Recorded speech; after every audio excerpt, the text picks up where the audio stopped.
Hello student, स्वागत है एक बार फिर से आपका अपने यूट्यूब चैनल टारगेट सेमेस्टर में। आज हम लोग फिर से कवर करने वाले हैं एक मॉडल पेपर इसे नहीं कहेंगे, ये प्रीवियस ईयर क्वेश्चंस पेपर है। सब्जेक्ट है आपका पॉलिटिकल साइंस। अगर आपका पैटर्न एमसीक्यू ना हो करके आपका पैटर्न थ्योरी है, यानी कि आपका लिखित पेपर होने वाला है, तो आपके लिए वीडियो बहुत ही यूजफुल होने वाली है।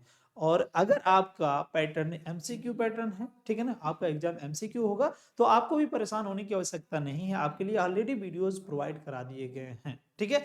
तो अब हम लोग, चूंकि अभी तक आपने जो पढ़ा है क्या नहीं पढ़ा, उससे कोई मतलब नहीं है। अगर आप अब से जग गए हैं और अब से तैयारी करना चाहते हैं और चाहते हैं कि अब से भी हमारा बेहतरीन पेपर जाए और बेहतरीन नंबर के साथ हम लोग पास हो जाए, तो आपको परेशान होने की बिल्कुल आवश्यकता नहीं है। कंप्लीटली आपको सीरीज दी जाएगी, मोस्ट इंपोर्टेंट क्वेश्चंस एमसीक्यू और प्लस ये जो डिस्क्रिप्टिव है लिखने वाला है, ये भी पेपर्स आपको मिलेंगे प्रीवियस ईयर पेपर्स के साथ, और कुछ मॉडल पेपर भी मिलेंगे जो कि आपके एग्जाम के लिए बहुत ही जरूरी है और बहुत ही हेल्पफुल साबित होंगे, ठीक है। इसमें आज हम लोग डिस्कस करेंगे सिर्फ और सिर्फ पॉलिटिकल साइंस के कुछ इंपॉर्टेंट क्वेश्चंस। जिन लोगों ने ऑलरेडी बैच परचेज कर लिया है उनके लिए तो कोई प्रॉब्लम्स ही नहीं होने वाली है, वो तो बड़े ही आराम से इसको सॉल्व कर लेंगे, कहीं से कोई समस्या नहीं होगी। लेकिन जिन लोगों ने ये बैच परचेज नहीं किया है उनके लिए थोड़ी सी समस्या हो सकती है, बट आपको परेशान होने की जरूरत नहीं है। मैं उन सभी तरीकों को बताऊंगा जिससे आप क्वेश्चंस को बहुत ही बेहतरीन तरीके से लिख पाएंगे, ठीक है। और साथ ही साथ अगर किसी भी प्रकार की समस्या है तो आप बेहिचक नंबर्स पर कॉल करके, जितने भी टारगेट गुरुकुल के ऑफिशियल नंबर्स हैं उन पे कॉल करके किसी भी प्रकार की समस्या का समाधान कर सकते हैं। तो आपको परेशान होने की बिल्कुल भी आवश्यकता नहीं है। टारगेट गुरुकुल आपके लिए फ्री ऑफ कॉस्ट एक सीरीज लेकर के आ रहा है जिसमें आपको किसी भी परेशानी का सामना नहीं करना पड़ेगा और आपके एग्जाम भी बहुत बढ़िया तरीके से और बढ़िया और बेहतरीन नंबर के साथ क्लियरिफाई होंगे और शायद आप रैंक तक पहुंच जाएंगे। डिपेंड करता है कि आपका फोकस्ड कितना है, ठीक है। तो चलिए स्टार्ट करते हैं। जैसा कि आप लोग यहाँ पे देख पा रहे होंगे, क्वेश्चन पेपर कोड इस पे दिया हुआ है, कोड है, ठीक है।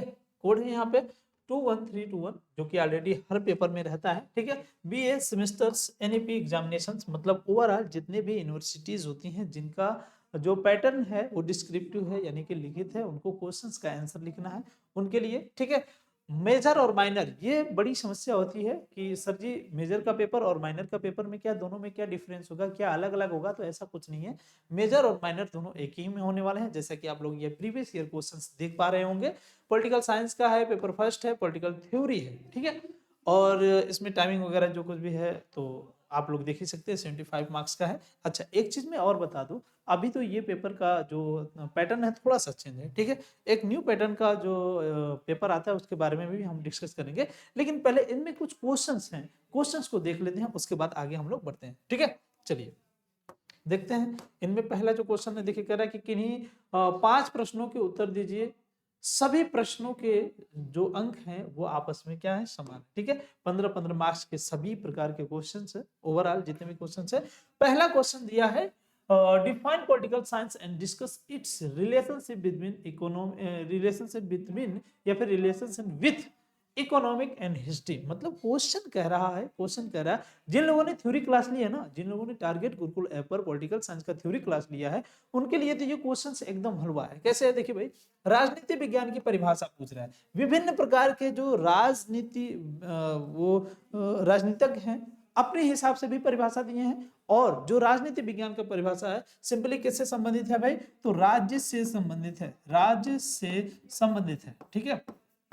क्लियर है। अच्छा, मैं थोड़ा सा यहाँ पे आपको क्लियरफाई कर दूं कि राजनीति विज्ञान की जो परिभाषा है, शुरुआत में राज्य को वैल्यू दिया गया और कहा गया कि राज्य से संबंधित जितने भी विज्ञान होते हैं राजनीति विज्ञान की परिभाषा के अंतर्गत आ जाते हैं। अगर हम राज्य का अध्ययन करते हैं तो राजनीति विज्ञान की परिभाषा आ जाती है, ठीक है। फिर उसके बाद सरकार, और उसके बाद राज्य और सरकार दोनों, और फिर फाइनली शक्ति को वैल्यू दिया गया, संप्रभुता को वैल्यू दिया गया, ठीक है।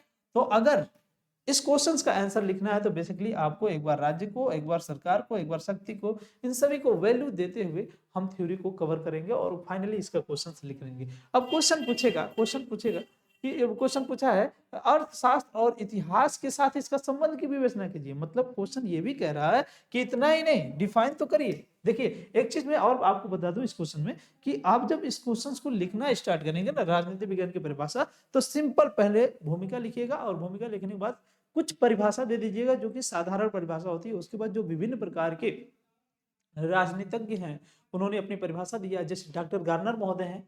डॉक्टर गार्नर महोदय कहते हैं कि राजनीति विज्ञान का प्रारंभ और अंत राज्य के साथ होता है। और वहीं हीगल महोदय हैं, हीगल महोदय कहते हैं कि देखिए राज्य धरा पर वो जो है ईश्वर का अवतरण है। और वहीं जो है आपके कैटलिन महोदय हैं, कैटलिन महोदय ने भी इसी प्रकार की परिभाषा दी है।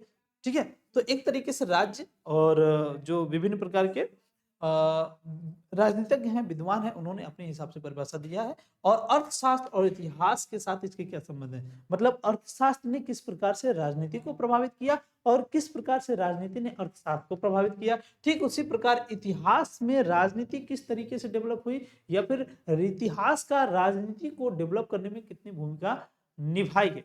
ठीक है, ये भी क्वेश्चंस बन जाता है। इसी तरीके से आप इस क्वेश्चंस को सॉल्व कर लेंगे। ठीक है, फाइनली एक क्वेश्चन हो गया। दूसरा क्वेश्चन देखिए, कह रहा है कि राजनीति के क्षेत्र की विवेचना कीजिए। भाई राजनीति के क्षेत्र, इंग्लिश में देख लीजिए, discuss of scope of political science, discuss the scope of political science, मतलब राजनीतिक क्षेत्र क्या है।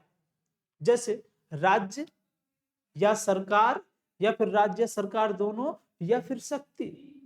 ठीक है, ये सब के सब कहीं ना कहीं एक कंपोनेंट्स बन जाते हैं जिसके एरिया निश्चित होते हैं, और उन सभी का अध्ययन करेंगे तो राजनीतिक क्षेत्र की विवेचना हम लोग कर लेंगे। ठीक है, तो ये जो दो क्वेश्चन है ऑलरेडी हमने बता दिया, दोनों के दोनों 15 मार्क्स के हैं। ठीक है, आगे देखिए क्वेश्चन कह रहा है कि is political science is science, discuss, क्या राजनीति विज्ञान विज्ञान है, विवेचना कीजिए। ठीक है ना, तो इसके बारे में तो हमने कंप्लीटली आपको बताया है कि राजनीति विज्ञान विज्ञान है कि नहीं है।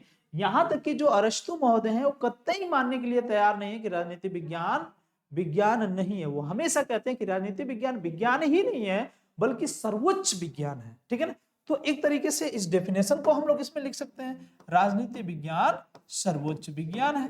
ठीक है ना, सर्वोच्च विज्ञान है। तो आपको बस ये बताना है, जो विद्वान है अपने हिसाब से किस तरीके से राजनीति विज्ञान को विज्ञान सिद्ध किए हैं। तो आपको भी उन विद्वानों के द्वारा जो प्रयोग किए गए वाक्य हैं उन वाक्यों को लिख करके आप इसको विज्ञान सिद्ध कर दीजिएगा। हालांकि इसके आलोचक भी हैं, जैसे मेटलेन महोदय हैं, बकल महोदय हैं। मेटलेन महोदय सीधा सीधा कहते हैं कि राजनीति विज्ञान की बात छोड़ो यार, ये पिछड़ा, मतलब कला अगर हम मान लेते हैं तो कलाओं में भी सबसे पिछड़ी कला है। ठीक है, तो ये भी आपको याद रखना है और इसी तरीके से इस क्वेश्चन को सॉल्व कर लेना। मतलब अगर आपको कथन पता है तो आप बहुत बेहतरीन तरीके से क्वेश्चन के आंसर को लिख लेंगे। ठीक है, और वही हम लोग बात करें अगले क्वेश्चन की, कह रहे analyse the historical approach of the study of political science, what is the shortcoming, राजनीति शास्त्र के अध्ययन के ऐतिहासिक उपागम का विश्लेषण कीजिए तथा इसके अवगुण बताइए। मतलब सिंपली आपसे पूछ रहा है ऐतिहासिक उपागम, मतलब एक तरीके से हम लोग देखें कि इतिहास का कितनी बड़ी भूमिका होती है राजनीति शास्त्र के अध्ययन में, या फिर राजनीति शास्त्र का अध्ययन करने में इतिहास कहां तक भूमिका निभाता है। तो ये चौथा क्वेश्चन इस तरीके से, इसको भी आप देख लीजिए। ठीक है, बहुत ही सिंपल है, बहुत ही साधारण है, ऑलरेडी हमने इसको पढ़ा दिया है। जो भी बच्चे कोर्स परचेज किए होंगे उनके लिए एकदम बहुत ही इजी क्वेश्चन है, बहुत ही इजी क्वेश्चन है। 100% ये क्वेश्चन एग्जाम में छपने वाले हैं। ठीक है, आगे देखिए, discuss the chief characterise of behavioural approach of to the study of political science, राजनीति शास्त्र के अध्ययन के व्यवहारवादी उपागम की प्रमुख विशेषताओं का वर्णन कीजिए। देखिए, व्यवहारवाद भी बताया गया, उत्तर व्यवहारवाद भी बताया गया, उपागम भी बताया गया। इसके जो उपागम है, अलग अलग उपागम पढ़ा है, सामाजिक, ऐतिहासिक, राजनीति, ये सब उपागम है भाई। उपागम भी पढ़ा दिए हैं, व्यवहारवादी उपागम है। व्यवहारवादी में दो प्रकार के हो जाएंगे, एक व्यवहारवाद हो जाएगा, उसके बाद उत्तर व्यवहारवाद हो जाएगा। उसको भी देख लीजिए, समझ लीजिए, लिख लीजिए, जान लीजिए। ठीक है, किसी भी प्रकार की समस्या आपके साथ नहीं होने वाली है। ठीक है, आगे देखिए, आगे देखिए, अगला जो क्वेश्चन है, अगला जो क्वेश्चन है वो क्या कह रहा है, आगे कह रहा है राज्य की उत्पत्ति के सामाजिक समझौते के सिद्धांत का आलोचनात्मक परीक्षण कीजिए, यानी critically examine the social contract theory of the origin state. मतलब राज्य की उत्पत्ति से संबंधित। अब देखिए, राज्य की उत्पत्ति से संबंधित, जब राज्य की उत्पत्ति हमने बताया था तो सीधे सीधे दो तीन लोगों का नाम बताया था। किनका किनका, पहले थे हॉब्स, ठीक है, और उसके बाद लॉक, और उसके बाद आपके हो जाएंगे रूसो। इन तीनों ने राज्य की उत्पत्ति से संबंधित सोशल कॉन्ट्रैक्ट दिया था। ठीक है, सामाजिक समझौता दिया था। अपने अपने हिसाब से इन्होंने एक्सप्लेन किया था और इनका आलोचना भी हुआ था। क्यों हुआ था? क्योंकि इसके पहले एक ईश्वरीय थ्योरी थी, उस ईश्वरीय थ्योरी को इन्होंने तोड़ दिया था और इन्होंने कहा कि देखिए भाई, किसी भी प्रकार के ईश्वर नहीं आए थे राज्य को बनाने। ठीक है, इन्होंने कहा कि जो जो राजनीति विज्ञान है, इसके हिसाब से अगर हम लोग जाने राज्य की उत्पत्ति, तो कुछ व्यक्ति रहे होंगे, आपस में समझौता कर लिए होंगे और समझौता करने के बाद एक थोड़ा सा कबीला बनाए होंगे और वही कबीला डेवलप होकर के आज वर्तमान समय में राज्य का स्वरूप ले लिया। और उन व्यक्तियों ने अपने शक्ति को किसको दे दिया था? तो उन व्यक्तियों को दे दिया जो थोड़ा सर्वश्रेष्ठ थे। ठीक है, क्योंकि इसके पहले वही बात होती थी, जिसकी लाठी उसकी भैंस। ठीक है, तो ये थ्योरी थी। उसके बाद जो है राज्य की उत्पत्ति से संबंधित सामाजिक समझौता सिद्धांत आया। हाब्स के बारे में लिख दीजिएगा, लाक के बारे में लिख दीजिएगा, रूसो के बारे में लिख दीजिएगा। हाब्स ने बेसिकली जो किताब लिखी थी उसको, रूसो ने जो किताब लिखी थी उसको, लाक ने जो किताब लिखी थी उसको भी आप लिख दीजिएगा, समझा दीजिएगा, बता दीजिएगा। एग्जामिनर तुरंत समझ जाएगा, उसको तुरंत समझ में आ जाएगा कि भाई बच्चा पढ़ा हुआ है, इसको नंबर्स देने लायक है। ठीक है, तो ये 6वां क्वेश्चन भी आपने देख लिया। ठीक है, आगे देख लीजिए भाई, आगे देख लीजिए। अगला क्वेश्चन कह रहा है describe the characterise of the functions of the welfare state. कल्याणकारी राज्य की विशेषताओं के कार्यों का वर्णन कीजिए भाई। अब कल्याणकारी राज्य ही है तो हमेशा जो व्यक्ति हैं, जो जनता है, जो वहां के नागरिक हैं, उनके हितों में ही कार्य करेगा भाई, जाहिर सी बात है। तो आपको बस क्या याद रखना है कि जो कल्याणकारी राज्य है वो अपने राज्य के लोगों के जो हितैषी संबंधित कार्य है उनको करेगा, राज्य के अधिकारों की, राज्य के लोगों के अधिकारों की बात करेगा, उन्हें अधिकार देगा, उनकी ड्यूटीज जो होंगी उनको कहेगा कि आप भी अपनी ड्यूटीज निभाइए, मैं भी अपनी ड्यूटीज निभाऊंगा। किसी भी प्रकार का अगर राज्य वर्क करता है तो वो हमेशा हमेशा राज्य के हितैषी यानी कि राज्य के जो नागरिक हैं उनके हितैषी संबंधित कार्य करेगा। तो कल्याणकारी राज्य की विशेषताओं का वर्णन कर दीजिएगा। विभिन्न प्रकार के हेडिंग्स होते हैं, जैसे नागरिक के अधिकारों का ध्यान रखना, नागरिक के जो है रोजगार प्रदान करना, नागरिक से संबंधित जितने भी प्रकार के कार्य होते हैं इन सभी चीजों को। ठीक है, आगे देखिए भाई। अगला क्वेश्चन कह रहा है explain the concept of law, what is the relationship between law and morality. विधि की अवधारणा को स्पष्ट कीजिए, कानून एवं नैतिकता के बीच क्या संबंध है। तो ये कॉन्सेप्ट ऑफ लॉ बताना है आपको, यानी कि विधि की जो अवधारणा है उसको पहले बताना है। तो विधि क्या होती है भाई, विधि बता दीजिएगा, विधि का डेफिनेशन बता दीजिएगा सिंपली, कि जो किसी भी प्रकार के ऐसे संस्था के द्वारा जिनके पास संप्रभुता होती है, सॉवरेंटी होती है और उनके पास ये हक और अधिकार होता है कि वो लॉ बना सके, अगर वो लॉ बनाते हैं तो वो विधि कहलाती है। ठीक है, जैसे लेजिस्लेटिव है हमारे यहाँ, सर्वोच्च न्यायालय है, और आपका जो है संसद है, संसद जो भवन है, लोकसभा, राज्यसभा, ये सब अगर रूल्स बनाते हैं तो उस रूल्स को हमें फॉलो करना पड़ेगा। ठीक है ना, तो जो रूल्स बनाते हैं उनको हमें फॉलो करना पड़ेगा, इसलिए हम ये मान के चलते हैं कि ये जो बनाते हैं वो विधि है। ठीक है, तो ये बात आपको ध्यान में रखना है। ठीक है, तो उसके अवधारणा को बता दीजिएगा, स्पष्ट कर दीजिएगा। कानून एवं नैतिकता के बीच क्या संबंध है। नैतिकता क्या है भाई, अगर कोई व्यक्ति मेहनत कर रहा है, जैसे हम ये समझ लेते हैं कि कोई व्यक्ति जा रहा है, रास्ते में आम का फल है, वो उसने क्या किया, किसी तरीके से मार के उसे गिरा लिया, तो अगर वो गिर जाता है तो फिर वो नैतिक जिम्मेदारी क्या बनती है कि वो उसकी जो है वो उस जो आम है, जो मैंगो है, उस पे उसका हक और अधिकार है, तो दूसरा पर्सन नैतिकता को ध्यान में रखते हुए उसके हक और अधिकार को नहीं छीनेगा। लेकिन वही कानून की बात करें तो कानून कहता है कि भाई आपके लिए अगर इस सजा का, इस दोस्त का ये प्रावधान है सजा का, तो सबके लिए वही होगा। भारत में तो यहाँ तक कहा गया कि जो व्यक्ति आज वर्तमान समय में, चाहे वो प्राइम मिनिस्टर हो और चाहे वो एक नॉर्मल व्यक्ति हो, दोनों को एक ही दोष का एक ही सजा का प्रावधान है। ठीक है, तो ये इस तरीके से आप इसको भी एक्सप्लेन कर सकते हैं। आगे देखिए, कह रहा है कि explain the concept of liberty, what is the relationship between liberty and equality. स्वतंत्रता की अवधारणा को समझाइए, स्वतंत्रता एवं समानता के मध्य क्या संबंध है। स्वतंत्रता, लिबर्टी, बहुत ही इंपॉर्टेंट पॉइंट है भाई। जो व्यक्तिवादी हैं वो सीधा सीधा कह देते हैं कि व्यक्ति को स्वतंत्र छोड़ दीजिए, व्यक्ति अपना खुद विकास कर लेगा। ठीक है ना, स्वतंत्रता एक तरीके से इस तरीके से बढ़ गया है। व्यक्तिवाद स्वतंत्रता को बढ़ाती है। ठीक है, और ये जो है समानता समानता बेसिकली क्या होता है कि सभी लोगों के पास इक्वलिटी होनी चाहिए, जितने भी कार्य करेंगे, कोई भी कार्य करेंगे, सभी जो कार्य होंगे लोगों के लगभग एक समान होंगे। और दूसरी बात यह है, अच्छा हाँ, एक एक चीज और याद रखेंगे, उसमें युक्तियुक्त विभाजन होना चाहिए। युक्तियुक्त विभाजन का मतलब कि ऐसा नहीं है कि अब जो डीएम है और जो यहाँ आकर के मजदूरी कर रहा है तो दोनों लोग एक ही काम करेंगे, ऐसे नहीं। युक्ति युक्त विभाजन जरूरी है, उचित विभाजन जरूरी है, ठीक है। तो इसको भी आप इंक्लूड कर लीजिएगा इस क्वेश्चन में, ठीक है। स्वतंत्रता और समानता, तो स्वतंत्रता मतलब किसी भी प्रकार के हक और अधिकार को यूज करना। सिंपली आप ऐसे समझिए कि अपने अधिकार का यूज कर पाना, अधिकार का यूज यानी कि प्रयोग कर पाना एक तरीके से क्या है भाई, एक तरीके से आपकी स्वतंत्रता है, ठीक है।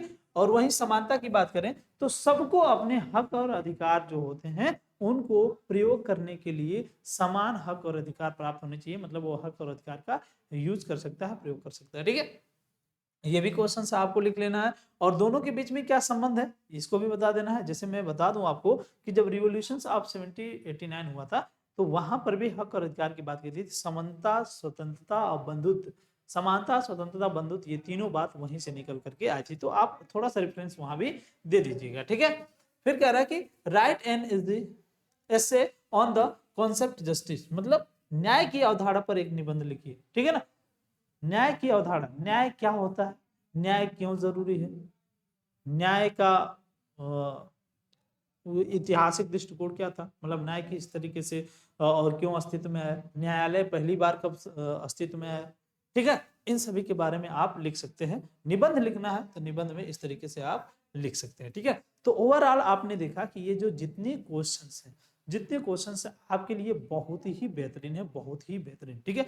किसी भी प्रकार की समस्या आपके लिए नहीं होने वाली है अगर आप क्वेश्चन प्रैक्टिस कर लेते हैं, ठीक है।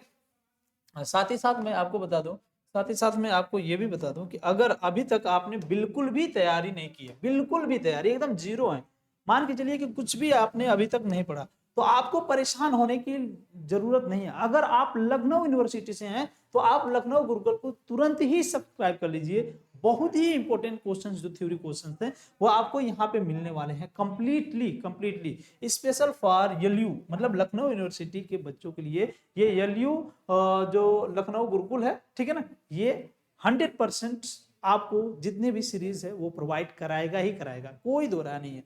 लेकिन अगर आप एलयू यूनिवर्सिटी के नहीं है तो भी आपको परेशान होने की आवश्यकता नहीं है। आपको टारगेट सेमेस्टर को सब्सक्राइब कर लेना होगा। टारगेट सेमेस्टर अगर सब्सक्राइब कर लेते हैं कंप्लीटली, यहाँ पर आपको सारी वीडियोस मिल जाएंगे, चाहे वो एमसीक्यू पैटर्न के क्वेश्चंस हो या फिर जो थ्योरी क्वेश्चंस हो वो भी मिल जाएंगे 100%।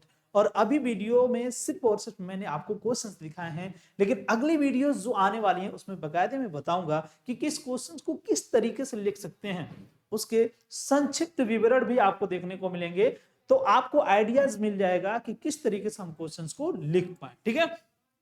ये भी आपको ध्यान रखना है, ठीक है। यहाँ पे देखिए, यहाँ पे इतिहास की और राजनीति की और भूगोल की ओवरऑल हर सब्जेक्ट की सीरीज यहाँ पे स्टार्ट हो गई है। तो जल्दी से जाइए इसको सब्सक्राइब कर लीजिए बाबू। और यदि आपने अभी तक टारगेट गुरुकुल ऐप को नहीं डाउनलोड कर लिया है तो डाउनलोड कर लीजिए, क्योंकि सारथी बैच आपका वहां पे इंतजार कर रहा है भाई। सारथी बैच फीचर्स इसके देख लीजिए कौन कौन से, थ्योरी क्वेश्चन, क्लास नोट्स, ठीक है, और साथ ही साथ इंपोर्टेंट एमसीक्यू, और साथ ही साथ शॉर्ट नोट्स, पर्सनल मेंटरशिप, इतनी चीजें आपको मिलने वाली है, किसी भी प्रकार की समस्या नहीं होगी। टारगेट गुरुकुल सिर्फ और सिर्फ बहुत ही मिनिमम प्राइस में इतनी सारी चीजें आपको प्रोवाइड करने वाला है भाई। और कौन कौन से सब्जेक्ट हैं, English, Hindi, geography, history, sociology, political science, economy, maximum subjects हैं भाई। किसी भी प्रकार की समस्या आपके साथ नहीं होने वाली है। टारगेट गुरुकुल आपको अकेला नहीं छोड़ने वाला है, क्योंकि सारथी बैच ऑलरेडी अपने सारथी बनकर के आपको आपके मंजिल तक जरूर पहुंचाएगा। इसमें किसी भी प्रकार की समस्या नहीं होने वाली, ठीक है। तो आज के वीडियोस में आपने देखा कंप्लीटली इतिहास के कंप्लीट क्वेश्चंस, ठीक है ना, और सॉरी राजनीति विज्ञान के कंप्लीट क्वेश्चन है, ठीक है। और ये राजनीति विज्ञान के जो कंप्लीट क्वेश्चंस हैं ये किसी भी यूनिवर्सिटीज के लिए बहुत ही जरूरी है। एक चीज मैं और बता दूं कि पेपर के पैटर्न अलग हो सकते हैं लेकिन क्वेश्चन सेम टू सेम छपने वाले हैं। किसी भी प्रकार की समस्या आपके साथ नहीं होने वाली है, ठीक है। तो जल्दी से जाइए टारगेट गुरुकुल ऐप को डाउनलोड कर लीजिए और साथ ही साथ व्हाट्सएप और टेलीग्राम ग्रुप को ज्वाइन कर लीजिए, ताकि किसी भी प्रकार के इंफॉर्मेशन से आप वंचित न रह जाए। आज के वीडियो में सिर्फ इतना ही, मिलते हैं नेक्स्ट वीडियो में, तब तक के लिए बाय।